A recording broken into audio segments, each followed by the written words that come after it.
नमस्कार दोस्तों। आज हम बात करेंगे कि सरकारी काम या कोई भी आपका दफ्तर का काम, किसी भी ऑफिस में आप जाते हैं कोई काम करवाने तो क्यों अटक जाता है।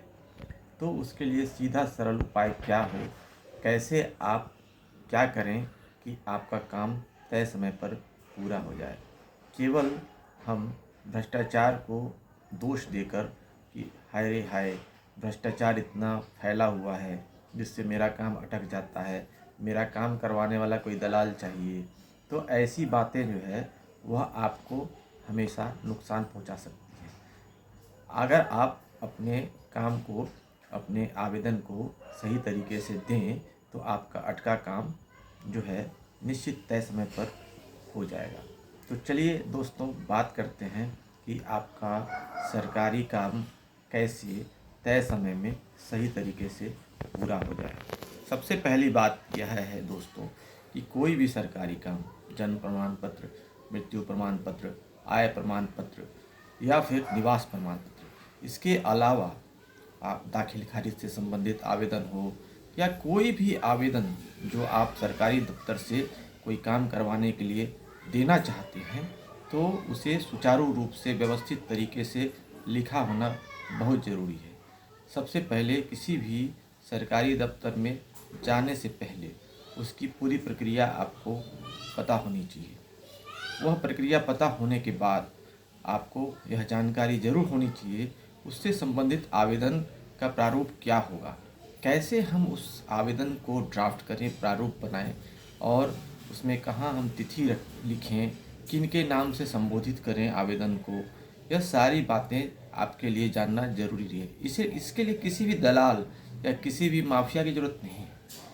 आप भ्रष्टाचार को भी दोष दें, यह भी ठीक नहीं है। सबसे पहला दायित्व तो आपका है, पहली जिम्मेदारी आपकी है, आवेदक आप हैं, काम आपका है।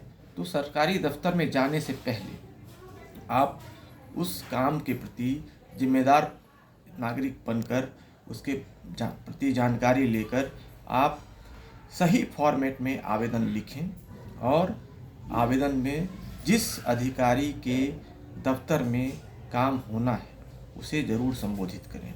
सही जगह पर तिथि लिखें, विषय जो है आवेदन का वह सही तरीके से बिल्कुल स्पष्ट होना चाहिए। इसके अलावा आवेदन में वह सारे तथ्य रखें जिसकी आपको ज़रूरत है, जो आप पाना चाहते हैं। सरकारी दफ्तर से जो लाभ आप प्राप्त करना चाहते हैं उसके विषय में हर एक पहलू आवेदन में लिखा होना चाहिए।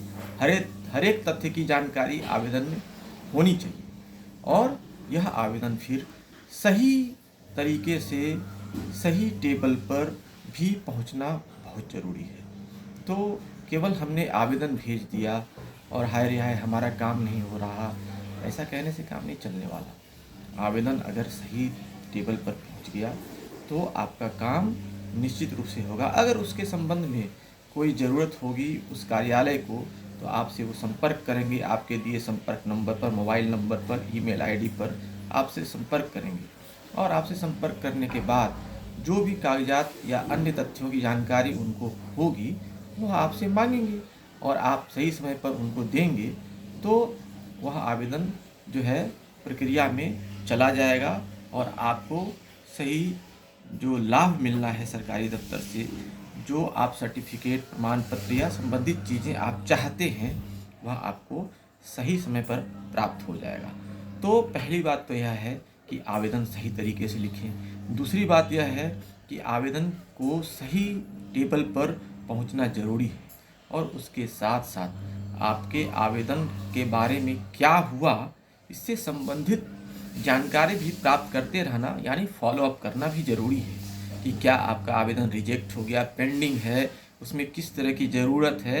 आपका दायित्व बनता है, जिम्मेदारी बनती है कि आप जाएं उस कार्यालय में, आप उससे संबंधित पदाधिकारी से बात करके, बिल्कुल आमने सामने बात करके यह आप जानकारी लें कि मैंने फलां आवेदन दिया था, उसकी प्रतिलिपि यानी कॉपी आपके पास होनी चाहिए। तो सर इसके बारे में क्या हुआ, वे अधिकारी जो है उसके संबंध में खोजबीन करके आपको जानकारी देंगे और उसके बाद फिर अगर आपको अगर कुछ भी कहा जाए कि उसमें अगर कोई जानकारी मांगी जाए उस आवेदन से संबंधित, आप ज़रूर मुहैया करवाएं और वह अधिकारी निश्चित रूप से आपको सहयोग करेंगे, वहाँ के कर्मचारी सहयोग करेंगे और आपका काम सही समय पर हो सकेगा। इससे आपको जो भविष्य में होने वाला लाभ है वह भी सही समय पर मिल सकेगा। तो केवल रोना रोने से कि हाय रे हाय भ्रष्टाचार इतना बढ़ा हुआ है, दलाल जो है उससे संपर्क करना ज़रूरी है, क्यों ज़रूरी है? किसी से भी संपर्क करना क्यों ज़रूरी है? आप अपने आप में अगर पूर्ण हैं, अगर आप सही आवेदन लिखते हैं, अगर सही तरीके से आप संपर्क करते हैं सरकारी कार्यालय में, सही व्यक्ति से मिलते हैं, सही अधिकारी से मिलते हैं, आपको किसी दलाल, किसी माफिया, किसी की ज़रूरत नहीं है। आपका काम सुचारू रूप से, निश्चित रूप से सही समय पर हो सकेगा। हाँ, अब काम अटकता क्यों है? अब आवेदन मान लीजिए आधा अधूरा है आपका, उसमें तथ्य कम है, तो रिजेक्ट भी हो सकता है आपका आवेदन। वैसी स्थिति में आप कहेंगे कि जो है वो फलां पदाधिकारी जो है वो भ्रष्टाचारी हैं, इसलिए उन्होंने रिजेक्ट कर दिया। हाय रे हाय मैंने दलाल को नहीं पकड़ा, इसलिए उन्होंने रिजेक्ट कर दिया। तो ये चीज़ें जो हैं कहीं ना कहीं नकारात्मकता की तरफ ले जाती हैं, या सकारात्मक सोच नहीं है। तो पहली बात यह है कि आप अपनी जिम्मेदारी को सही तरीके से निभाएं, तभी आपको सही फल प्राप्त हो पाएगा। अगर आपने अपनी जिम्मेदारी सही तरीके से नहीं निभाई तो परिणाम वही होगा जो अक्सर सुनने को मिलता है कि मैं फलां सरकारी दफ्तर में गया और वहाँ हमारा काम नहीं हुआ, और इसका नाजायज़ फ़ायदा निश्चित रूप से दलाल और माफिया लोग उठाते हैं। वे कहते हैं कि अरे भाई आपका आवेदन जो है वो रिजेक्ट हो गया, लाइए मैं करवा दूँ, लाइए जो है मैं इसमें इतना कमीशन लूँगा और मैं आपका काम करवा दूँगा। अब देखिए कैसे जो है आपके और उस सरकारी दफ्तर के बीच एक माध्यम कैसे अपने आप स्वतः स्फूर्त वह क्रिएट होने लगता है। तो सबसे बड़ी बात यह है जो मेरा अनुभव कहता है कि हर सरकारी दफ्तर में जो जिम्मेदार अधिकारी मौजूद रहते हैं, हर सरकारी दफ्तर की यही व्यवस्था है कि जिम्मेदार अधिकारी मौजूद रहते हैं।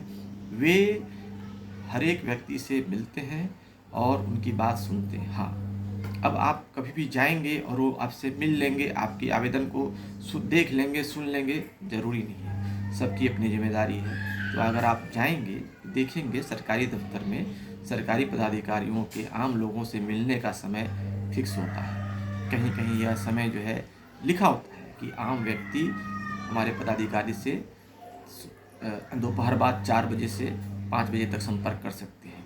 कहीं लिखा होता है दोपहर बाद 3 बजे से 5 बजे तक संपर्क कर सकते हैं। कहीं यह भी लिखा होता है कि सुबह 10 बजे से 12 बजे तक संपर्क कर सकते हैं। और इसके अलावा समस्या के समाधान के लिए सरकारी अधिकारी सप्ताह में एक बार, महीने में एक बार समय देते हैं। और अब तो बिहार सरकार में तो सबसे बड़ी एक बिहार सरकार ने पहल की है कि हर सप्ताह सरकारी अधिकारियों के मिलने का दिन निश्चित कर दिया गया है। हर सप्ताह पंचायत से लेकर ऊपर मुख्यालय तक के अधिकारी आपके लिए उपलब्ध हैं। आप अपनी समस्या उनसे मिलके बता सकते हैं और सरकारी दफ्तर में अटका हुआ काम आपका सही तरीके से पूरा हो जाएगा, सही समय पर पूरा हो जाएगा।